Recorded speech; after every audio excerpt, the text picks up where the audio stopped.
Тойда Таугүлдүктер Хамоға ренішін білдірді. Күтпеген жағдай орын алды. Хамрақұл мен Диананың дүркіреген дүбірлі тойы Қосылайық тікелей эфирінде дүркіреп өтті. Бірақ тойда Таугүлдүктер арасында үлкен реніш шықты. Көрермендер Ақтөре, Шерхан, Ізбасарды тойдың басты фавориті ретінде таныды. Бірақ той басталар сәтте Таугүлдүктер тек өз проблемаларын айтып тойдың шырқын бұзды. Тіпті Хамо мен Диананың отбасы құдағилар ортаға шыққан сәтте Таугүлдүктер Ақтөре бастаған топ Шерхан Ізбасарда билеп құдаларды қарсы алмады. Желі қолданушылар мен көрермендер мұндайды күтпеді. Тілекші апалар мен көрермендер жарыса жазды. Хамрақұл досқа адал. Ақтөре сияқты мақтаншақ емес. Ақтөре бірінші үйленсе Хама қалай жүгірер еді.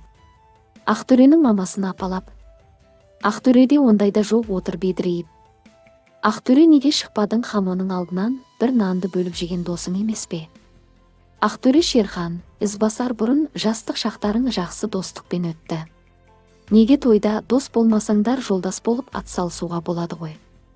Ұрысып қалған қыздарға ұқсап отырсыңдар, қуанышқа ортақтаса отырған жақсы.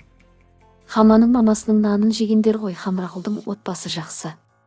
Деп жарыса жазды көрермендер. Естеріңізге сала кетейік, Таугүлдүктердің қазіргі жағдайының быт-шыты шықты.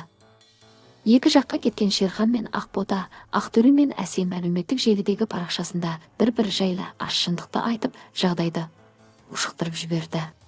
Сонымен қатар көрермендер Нұрдәулет пен Аидаға жұғысты болсын деп жазды.